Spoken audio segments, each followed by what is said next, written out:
5장은 소제목이 뭐라고 돼 있죠? 포도원의 노래. 포도원의 노래. 1절에 내가 사랑하는 자라는 표현이 3번이나 나와요. 내가 사랑하는 자, 내가 사랑하는 자, 내가 사랑하는 자. 그래서 분위기가 마치 사랑의 노래인 것처럼 이렇게 문득 느낌이 오지만 정반대예요. 성경책에는 사랑의 노래 애가라는 책이 있죠. 또 슬픔의 노래, 탄식의 노래. 제가 반대로 해야겠네요. 사랑의 노래라고 하는 아가서가 있어요. 아가서. 슬픔의 노래, 탄식의 노래, 애가가 있습니다. 그런데 오늘 이 5장의 포도원의 노래는 슬픔의 노래예요. 탄식의 노래. 내가 사랑하는 자를 위하여 노래하되, 여기서 나는, 지금 이 노래를 부르겠다고 하는 이 나는은 이사야 선지자고요. 내가 사랑하는 자는 하나님이세요. 하나님을 위하여, 하나님 대신 내가 노래 좀 불러야 되겠다. 하나님의 마음을, 하나님의 심정을 내가 노래로 좀 불러서 하나님을 위로해 드리고 싶다. 그런 것입니다. 내가 사랑하는 하나님에게 뭐가 있어요? 포도원이 있었어요. 포도원. 이 포도원은 쉼이 기름진 산으로다. 하나님께서는 쉼이 기름진 곳에 포도원을 만드셨어요. 젖과 꿀이 흐르는 땅에 하나님은 포도원을 만드셨죠. 이 포도원을 만드신 농부이신 하나님은 이 포도원을 만들기 위해서 2절 얼마나 열심히 땅을 파고 돌을 캐내고 그리고 거기에 포도나무를 심었어요. 그리고 그 포도원을 지키기 위해서 망대를 세우고 그 포도나무에서 좋은 열매를 기대하면서 그 열매를 따가지고 정말 기가 막힌 포도주를 만들어야 되겠다고 포도주 틀을 만들었던 것이죠. 그런데 웬일입니까? 먹을 수조차 없는 들포도를 맺힌 거예요. 그렇게 땀을 흘리고 많은 투자를 하고 일을 썼건만 제일 좋은 나무를 심었는데 먹을 수도 없는 들포도를 맺히게 된 것입니다. 여러분이 이 포도원의 농부였다면 여러분 마음이 어땠겠어요? 그 하나님의 마음을 이사야가 노래로 불러보겠다는 것이죠. 3절 예루살렘 주민과 유다 사람들아 이제 나와 내 포도원 사이의 사리를 판단하라. 무엇이 옳은지, 누가 지금 옳은지 누가 틀린지 좀 들어보고 판단해봐라. 내가 내 포도원을 위하여 행한 것 외에 무엇을 더할 것이 있겠느냐. 내가 이 포도원을 위해서 다 했다. 내가 여기다가 뭘 더 얹을 것이 뭐가 있겠느냐. 없다라는 것이죠. 내가 이제 이 포도원을 어떻게 행하는지 너희에게 이르리라. 내가 그 울타리를 걷어버리고 그 담장을 무너뜨려 버릴 것이다. 하나님의 탄식을 지금 노래로 이사야가 대신 부르는 것이죠. 그렇게 되면 이 포도원이 어떻게 되겠어요? 6절 가시와 찔레가 무성한 황무지와 같은 땅이 되고 말 것입니다. 노래를 부르고 있는 이 이사야가 노래를 듣는 사람들이 혹여 오해할까 봐 포도원 주인이 누구지? 포도나무는 누구야? 오해할까 봐 이사야 선지자가 7절에 아예 곡 해석을 해놨어요. 7절 무릇 만군의 여호와의 포도원은 이 포도원 주인이 누구예요? 만군의 여호와 하나님. 해석을 해놨어요. 성경은요 문맥을 따라서 읽어보면 이 해석이 돼 있는 부분이 대부분이에요. 이 포도원을 만든 분이 누구냐면 만군의 여호와 하나님.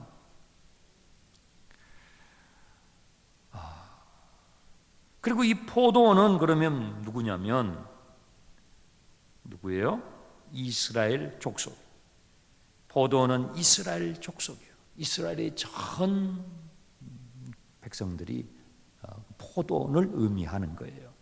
그러면 포도나무는 누구냐면 그 중에서도 누구예요? 그 중에서도 남유다 사람들이, 예루살렘을 중심으로 한 이 남유다 사람들, 거기에 성전이 있고 다윗의 언약이 있고 제사가 있고 하나님의 율법이 선포되고 하는 이 예루살렘 주변에 있는 남유다가 거기에서도 극상품 포도나무죠. 그렇죠. 이 포도원을 만드신 하나님께서 이 포도나무에서 기대한 열매, 좋은 열매, 그 열매가 뭐냐면 뭐예요? 7절을 잘 보시면 그 열매가 소개가 되어 있어요. 정의와 공의예요. 정의를 바라셨더니, 공의를 바라셨더니, 하나님께서 애굽에서 종살이 하던 이스라엘 백성들을 끄집어내서 광야를 거쳐서 적과 꿀이 흐르는 가나안 땅에다가 심으셨어요. 그것은 좋은 열매를 기대하셨던 것입니다. 그 열매는 정의와 공의. 이 정의와 공의는 하나님의 속성이죠. 16절에 나와 있죠. 오직 만군의 여호와는 정의로우시고 거룩하신 하나님은 공의로우시니. 오직 하나님의 성품이죠. 그 하나님의 하나님 되심을 만방의 열방 가운데에 드러내도록 이스라엘을 택하신 것입니다. 그런데 그 좋은 열매, 정의와 공의가 맺히기를 바랬는데 들포도 열매를 맺혔어요. 들포도 열매는 무엇입니까? 거기 나와 있죠. 포학과 부르짖음이에요. 포학과 부르짖음. 여기서 부르짖음은 우리가 부르짖어 기도하는 그 부르짖음이 아니고 정의와 공의가 실종되었을 때에 그 사회 속에서 살아가는 사람들의 울부짖음을 말하는 거예요. 정의와 공의의 열매는 보이지 않고 포악함과 울부짖는 사회가 되고 말았구나. 그것이 하나님의 탄식이었죠.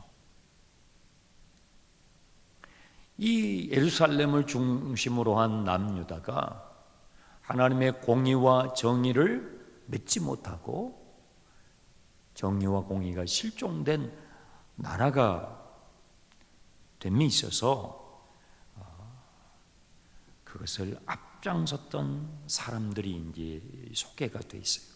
화 있을진저, 화 있을진저, 화 있을진저 6번 나와요. 6번. 거기에 각 6부류의 사람들이 나오고 그들에게 하나님께서 화가 있을 거라고 지금 경고하시는 말씀인데 그 첫 번째 부류 사람이 8절에 나옵니다.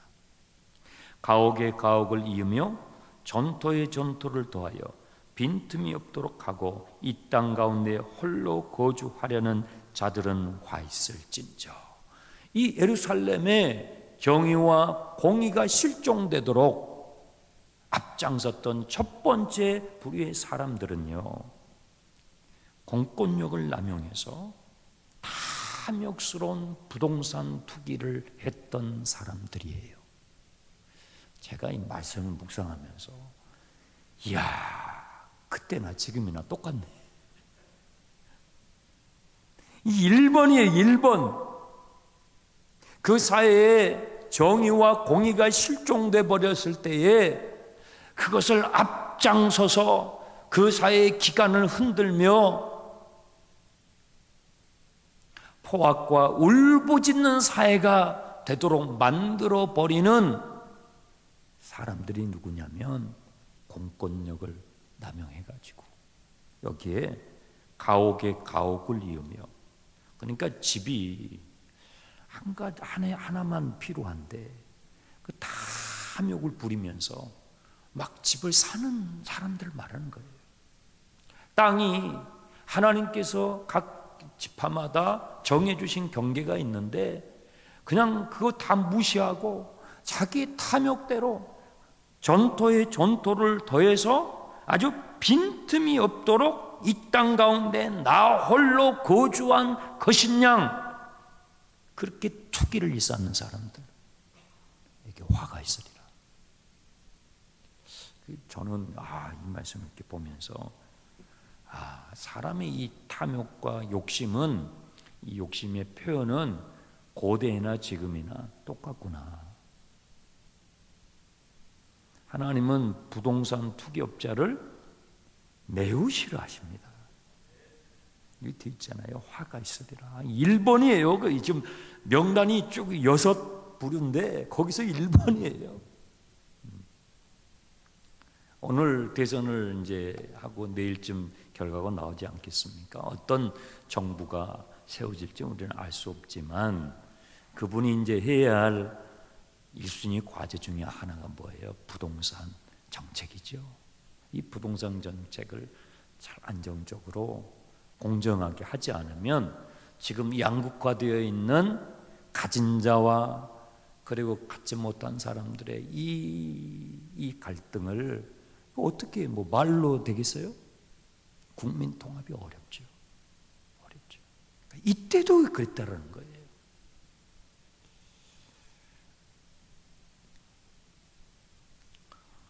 두 번째 부류의 사람은 11절이에요.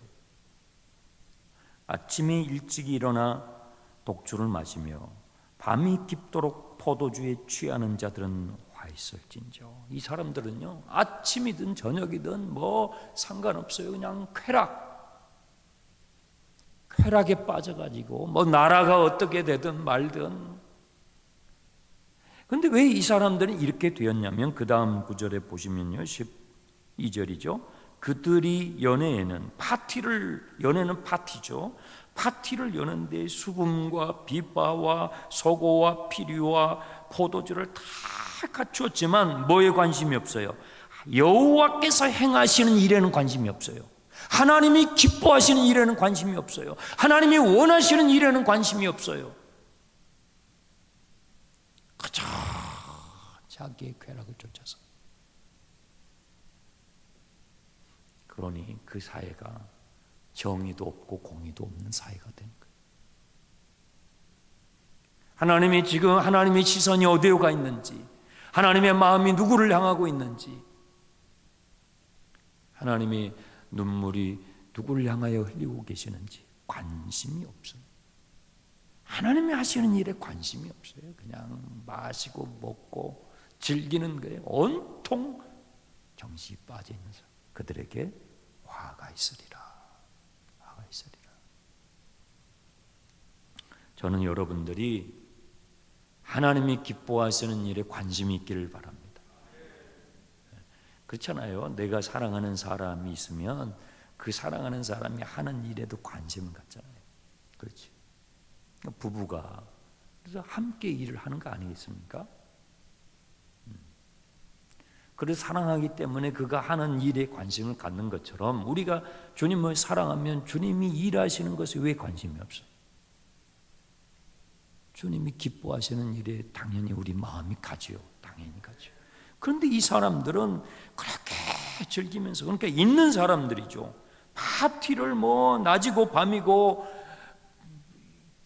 볼 정도로면 얼마나 있는 사람들이에요. 근데 하나님의 일에는 관심이 없어요.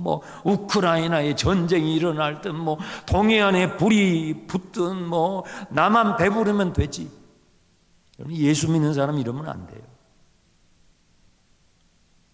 예수 믿는 사람 이러면 안 돼요. 우리나라가 1950년도에 전쟁이 일어났을 때 유엔국 16개국이 와서 도와줬잖아요. 그럼 우리나라는요, 이제 도와줘야 돼요. 지금은 도와줄 수 있는 여력이 있잖아요. 그분들이 안 도와줬으면요, 대한민국은 없어요. 지금 없어요. 다 붉은색 됐죠. 끝났죠. 우리도 이제 도와줘야죠. 세 번째 부류는요, 18절입니다. 거짓으로 끈을 삼아 죄악을 끌며 수레줄로 함같이 죄악을 끄는 자는 화 있을진저. 이 사람들은요, 마치 말이 마차를 끌고 가듯이 거짓으로 죄악을 끌고 가요. 거짓을 부려가지고 죄악을 막 부추기는 사람들이에요. 그들에게 화가 있어요. 이 사람들은 왜 이럴까요? 19절을 보시면 그들이 이르기를 그는 자기 일을 속속히 이루어 우리에게 보게 할 것이며 이스라엘의 거룩하신 이 하나님이시죠. 이스라엘 거룩하신 하나님은 자기의 계획을 속히 이루어 우리가 알게 할 것이라. 우리에게 알게 해 보시오. 하나님이 예언하셨지 않습니까? 그 예언을 한번 이루어 보시오 하면서 하나님의 예언을 조롱을 하는 거예요. 하나님의 예언을 조롱하면서 거짓을 부려가지고 죄악을 막 붙이면서 살아요. 하나님 보실 때 얼마나 가증스럽겠어요. 그들에게 화가 있으리라. 20절에 보시면 네 번째 부류의 사람들이 나와요.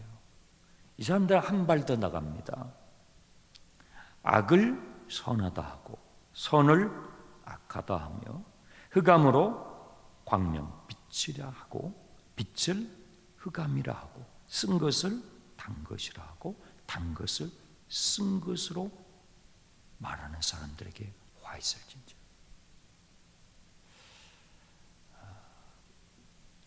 악을 악이라고 말을 해야죠. 근데 악을 뒤집어 가지고 선이라고 하는 거예요. 거짓으로 죄를 부추기는 정도가 아니라 이 사람들은 아예 대놓고 뒤집어 버린 거예요. 선을 선이라고 해야 되는데 악이라고 말해요. 죄를 죄라고 말해야 되는데 죄 아니라고 말해요. 아예 다 뒤집어 버린 사람들이에요. 하나님의 창조의 질서를 다 뒤집어 버린 그들에게 화가 있을 것이다. 그러니까 이런 사회는요, 기준이 없는 거예요. 기준이 다 깨어져 버려요. 선을 악이라고 하고 악을 선이라고 하고 빛을 어둠이라고 어둠을 빛이라고 하니까 이런 사회에서 살아가는 사람은요, 옳고 그름에 대한 것이 없어요. 옳고 그름에 대한 것이 없으니까 뭐예요? 내가 옳은 거예요. 자, 그래서 다섯 번째 부류의 사람들이 나오게 됐죠. 21절. 스스로 지혜롭다 하며 스스로 명철해. 이 사람들은요, 그냥 자기의 소견대로 사는 거예요. 모든 게 다 뒤집어졌으니까. 선을 선이라고 하지 못하고 악을 악이라고 하지 못해요. 그러니까 내 기준이 되는 거예요. 각자 자기의 소견을 쫓아 살았더라. 사사시대처럼 살아가는 것이죠. 그래서 이런 사회는요, 나하고 의견이 안 맞잖아요. 그럼 틀린 거예요. 하나님의 기준은 없어요. 나하고 맞으면요, 맞는 거예요. 그런 사람들에게 뭐예요? 화가 있으리라. 여러분, 하나님을 우리의 인생에서 배제하잖아요. 그러면 무질서뿐이에요. 질서는 없어요. 기준은 다 깨져버리는 거예요. 하나님의 존재가 그런 것입니다. 하나님의 존재를 우리 인생에서 밀어버리면 우리는 아예 기준이 없는 삶을 살게 돼요. 그냥 내가 기준이에요. 나한테 좋으면 옳은 거예요. 나한테 마음에 안 맞으면요, 옳지 않는 것이 돼버려요. 그렇게 살아가게 되는 거예요. 이것이 정의와 공의가 실종된 사회의 모습이다. 22절 여섯 번째 부류의 사람이 나와요. 포도주를 마시기에 용감하며 독주를 잘 빚는 자들은 화 있을진저. 이 사람들은 왜 이렇게 술을 마시고 또 술을 독주를 만들어 가지고 막 이렇게 서로 나누냐면 그 다음 구절에 부연 설명이 되어 있죠. 23절. 그들은 뇌물로 말미암아 악인을 의롭다 하고 의인에게서 공의를 빼앗아요. 술 먹여 가지고 거기서 뇌물을 주는 거예요. 그래서 악인에게 당신이 옳아요, 당신이 옳아요. 그리고 의로운 사람에게서 공의를 빼앗아가요. 의롭게 살아가려고 몸부림치는 사람에게 술을 먹여서 뇌물을 줘서 의롭게 살아가려고 하는 그의 마음을 빼앗아가요. 여러분 술 마셔보셨죠? 손은 들지 마세요. 우리끼리 다 아니까. 술 마셔보면 판단력이 초롱초롱해요. 정말 사리가 분별이 되고 막 초롱초롱해져요. 아니면 흐리멍텅해져요. 흐리멍텅해지죠. 흐리멍텅해지죠. 술을 마시면 정말 정직하고 산한 마음이 들어요? 음란한 마음이 들어요? 음란한 마음이 들어요.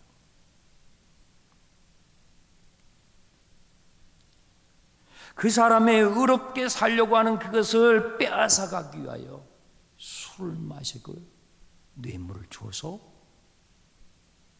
정직하게 살아야지, 하나님 앞에서 의롭게 살아야지, 이 사회는 정의로운 사회가 돼야 돼, 그런 의지를 빼앗아간다 이 말이에요. 그러니 그 사회에 무슨 정의가 있으며 무슨 공의가 있겠느냐 이 말이죠. 그들에게 화가 있으리라. 25절 보십시오. 그러므로 여호와께서 자기 백성에게 노를 바라시고 이 예루살렘에 하나님의 진노를 쏟으실 것이다. 그의 노가 돌아서지 아니하고 그의 손이 여전히 펼쳐져 있느니라. 하나님은 하나님의 이 노를 어떤 식으로 풀어내십니까? 26절 그가 기치를 세우시고, 기치는 깃발이죠. 먼 나라들을 불러서, 이 먼 나라들이 아시리아고 바벨론이에요. 이 먼 나라들을 불러서 하나님의 진노의 막대기로 사용하실 것이라고 이사야가 예언하는 것입니다.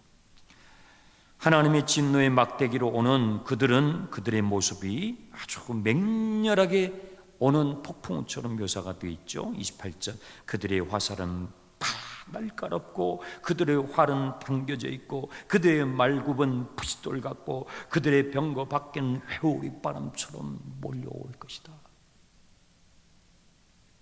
그리하여 29절 건질 자가 없으리라.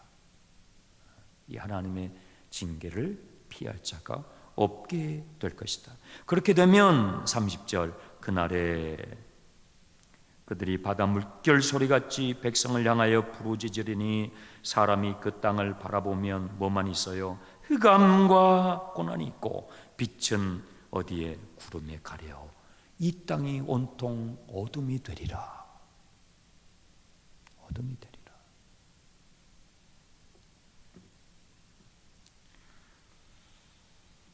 자, 이것이 이사야의 예언이에요. 그렇다면 오늘 우리에게 적용을 해야 되겠죠. 우리도 지금 이 예루살렘에 있는 사람들하고 별 차이 없어요. 우리도 들포도를 맺히는 포도나무와 같죠. 이 사람들하고 우리하고 큰 차이가 있겠습니까? 그냥 대놓고 술 마시고 대놓고 그런 건 안 하지만 우리도 들포도를 맺힐 수밖에 없는 그런 나무와 같아요. 그러면 그런 우리들이 좋은 열매, 하나님이 기대하시는 좋은 열매, 공의와 정의를 맺는 그런 좋은 극상품 포도나무처럼 될 수 있는 방법이 없을까요? 있죠. 성경에 왜 기록이 되어 있어요? 여기가 끝이 아니기 때문에 성경이 있는 거예요. 그럼 어떻게 해요? 우리가 앞장에서 이미 그 힌트를 얻었죠. 그 앞장이 우리의 사장을 다뤘죠. 그 사장의 2절 보시면 뭐가 나왔어요? 여호와의 싹이 나왔죠. 여호와의 싹에 대한 예언이었죠. 여호와의 싹이 뭐죠? 예수 그리스도요. 예수 그리스도. 예수님께서 그래서 오시는 거예요. 들포도 열매만 맺힐 수밖에 없는 허물과 죄로 죽어있는 본질상 진노의 자식인 저와 여러분을 위해서 그래서 예수님이 오신 것이죠. 자, 우리 성경을 한번 찾아보죠. 신약 성경 요한복음 13장으로 가보겠습니다. 이 말씀을 우리에게 어떻게 적용을 할까요? 자, 요한복음 13장 30절 보시면 그런 말씀이 있어요. 예수님께서 제자들과 함께 최후의 만찬을 나누셔요. 이게 사순절 기간의 모습 아닙니까? 최후의 만찬을 나누시는데 그때 한 제자가 밖으로 나가죠. 가룟 유다요. 요한복음 13장 30절 보세요. 유다가 그 조각을 받고 곧 나가니 밤이라라. 밤이라라. 그 유다의 뒷모습을 보시면서 주님이 이제 남아있는 11명의 제자들에게 이 마지막 십자가를 앞에 놓고 하셨던 다락방 설교, 다락방 강화라고도 하고 다락방 설교라고도 하는 이 설교를 쭉 시작을 하시게 되는데요. 36절에 보시면 시몬 베드로가 주님, 제가 주님 끝까지 따라갈게요. 끝까지 따라갈게요. 그러니까 예수님께서 지금은 안 돼, 지금은 못해, 근데 나중에는 따라올 수 있어. 그러니까 이 성미 급한 베드로가 아니 지금 따라갑니다. 목숨 걸고 따라갑니다. 그러니까 또 예수님이 그냥 찬물을 끼얹으시죠. 오늘 밤 몇 번? 3번 나를 부인하게 될 거야. 근심하는 그 이야기를 들은 베드로와 11명의 제자들이 얼마나 근심을, 오늘 밤에 그런 일이 일어난다고 근심해요. 그때 주님께서 14장부터 쭉 다락방 설교를 하시는 것이죠. 14장 19절을 보세요. 조금 있으면 세상은 다시 나를 보지 못하지만 너희는 나를 보게 될 거야. 알 듯 모를 듯 하는 말씀을 계속 하시는 것이죠. 그러면서 20절, 그날에는 너희가 나를 다시 보게 되는 그날에는 내가 아버지 안에 있는 것처럼 너희는 내 안에 있게 되고 나는 너희 안에 있음을 너희가 알게 될 거야. 정말 놀라운 말씀을 하시는 거예요. 내가 아버지 안에 있는 것과 같이 너희가 내 안에 있고, 그렇죠. 근데 더 중요한 것은요, 내가 너희 안에 있음을 너희들이 알게 될 거야. 제자들이요, 그 말씀을 듣고 도무지 이해를 못했을 거예요. 오늘 밤 주님을 3번 부인한다는 그 말씀부터 시작해가지고 그날에 지금은 못 따라오는데 나중에는 따라오게 되는데, 그때는 그날에는 하나님께서 예수님과 함께 계신 것처럼 우리도 주님 안에, 주님은 내 안에 계신 이 기가 막힌 연합, 이 기가 막힌 하나됨이 우리가 알 수 있을 만큼 그런 하나됨이 가능하게 될 것이다 하는 이 놀라운 예언이죠. 놀라운 약속이죠. 자, 이 말씀을 하시면서 어리둥절하는 제자들에게 주님께서 포도원 이야기를 하세요. 15장 1절. 15장 1절. 이 포도원 이야기는 유대인들에게 매우 익숙한 것입니다. 이사야도 이야기를 했고 많은 예언자들이 이 포도원 이야기를 하셨거든요. 예수님께서 괜히 이 대목에서 포도나무 이야기를 하시는 게 아니에요. 괜히 포도원 이야기를 하시는 게 아니에요. 다 구약 성경을 전제로 하고 하시는 거예요. 그들에게는 이 포도원 이야기가 너무나 익숙한 이야기이기 때문에 하나님께서 정말 극상품 포도나무를 심었는데 들포도를 맺혀서 이 나라가 우리 이스라엘이 이렇게 어려움을 겪었다는 것은 그들의 역사잖아요. 너무나 잘 아는 이야기죠. 근데 예수님께서 여기서 딱 포도원 이야기를 하셔요. 1절 15장 1절 나는 참 포도나무요 내 아버지는 이 포도원의 농부셔. 무릇 내게 붙어 있어 열매를 맺지 아니하는 가지는 아버지께서 제하여 버리시고 무릇 열매를 맺는 가지는 더 열매를 맺게 하려고 그것을 깨끗하게 하시지.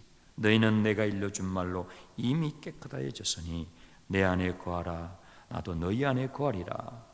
가지가 포도나무에 붙어 있지 아니하면 스스로 열매를 맺을 수 없음 같이 너희도 내 안에 있지 아니하면 그러하리라. 여러분, 들포도 열매를 맺는 나무가 기가 막히게 좋은 열매를 맺을 수 있는 방법이 있어요. 그것은요, 참 포도나무와 접붙여지는 거예요.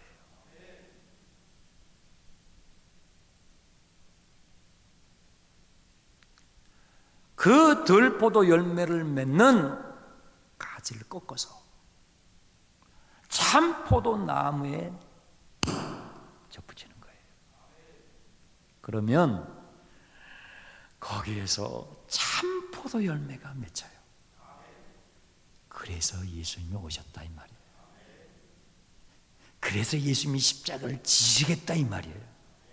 지금 주님이 십자가를 앞에 놓고 이 설교를 하고 계시잖아요.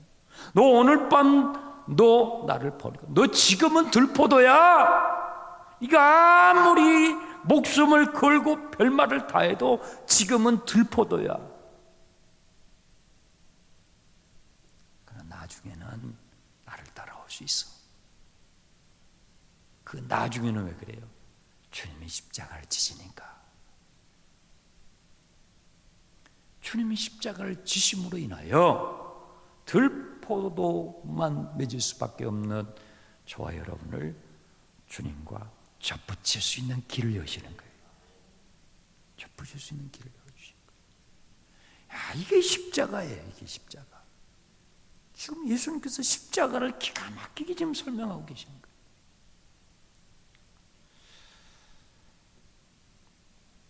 사절을 다시 보세요. 내 안에 거하라 나도 너희 안에 거하리라.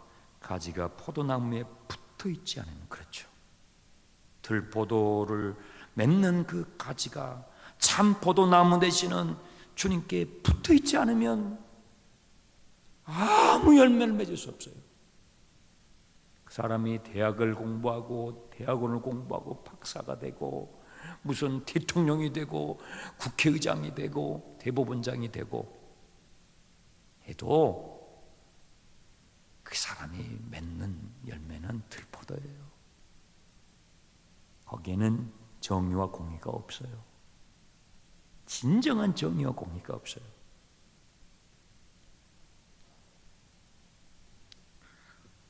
5절 보세요. 또 말씀하셔요. 나는 포도나무요 너희는 가지라.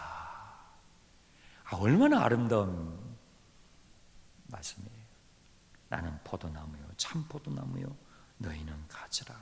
그가 내 안에 내가 그 안에 거하면 접붙여진다 이 말이죠.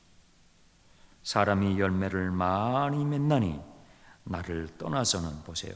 나를 떠나서는 너희가 아무것도 할 수 없어. 무슨 말이에요? 아무런 좋은 열매도 맺을 수 없다 이 말이에요.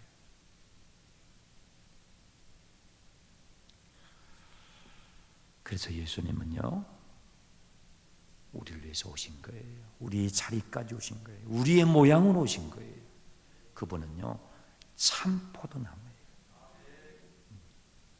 그래서 우리가 믿음으로 아무 자격이 없지만 자랑할 것 없지만 주님께서 십자가 지신 그 사실을 믿음으로 그 십자가는 나를 위한 십자가, 그 죽음은 나를 위한 죽음, 그 희생은, 그 고초는 나를 위한 고난, 이것이 이사야서의 예언의 핵심이에요. 그가 찔림은 우리를 위함이요 그가 상함은 우리의 죄악을 인함이라. 그것을 우리가 믿을 때에 우리가 주님께 접붙여지는 거예요. 너희는 내 안에 거하라. 나를 떠나서는 너희가 아무것도 할 수 없어. 나를 떠나서는 절대 좋은 열매를 맺을 수가 없어. 오늘 우리는 투표를 했죠. 이제 우리나라의 지도자가 또 세워지고, 또 이제 몇 달 후에는 또 지방선거를 하겠죠. 나라 일꾼들을 계속 뽑는 일을 하게 되겠죠. 여러분, 정의와 공의는 연설을 잘한다고 해가지고 된 게 아니에요. 그런 걸로 맺어지는 것이 아니에요. 이 사회가 정의로운 사회, 공의로운 나라가 되기 위해서는 말로 되는 것이 아니에요. 우리 국민들 한 사람 한 사람, 우리 낙원교회 성도님들 한 분 한 분들이 참 포도나무 되시는, 여러분 예수님은요 참 좋은 포도 열매만 맺을 수밖에 없는 참 포도나무세요. 예수님은 들포도 열매를 맺을 수가 없는 분이에요. 그분에게 딱 접붙여져서 내가 주님 안에, 주님은 내 안에 거하는, 너희는 내 안에 거하라. 그럴 때에 우리 국민 한 사람 한 사람이 그렇게 될 때 우리나라는 정의로운 사회가 되고 공의로운 하나님의 나라가 될 것입니다. 그런 지도자들이 많이 세워지도록, 그런 대통령이 되도록, 그런 삼부요인, 그런 국회의원, 그런 국가의 많은 지도자들이 세워지도록, 또 우리 낙원교회 성도님들이 여러분의 삶의 자리에서, 여러분의 일터에서, 여러분의 자리에서 이 말씀 기억하시면서 참포도 나무 되시는 주님께 늘 붙어 있기를 주님의 이름으로 축원합니다. 기도하겠습니다. 길이요 진리요 생명 되시는 예수 그리스도를 알게 된 것, 주님 안에 거하게 된 것, 주님을 닮아갈 수 있는 이것이 우리에게는 복음입니다. 하나님 아버지, 우리 사랑하는 대한민국이 정의로운 나라가 되길 원합니다. 공의로운 나라가 되기 원합니다. 참 포도나무 대신 예수 그리스도를 닮아가는, 진심으로 주님을 따라가는 지도자들이 많이 세워지도록 주여 이 민족을 기억해 주옵소서. 예수님의 이름으로 기도합나이다.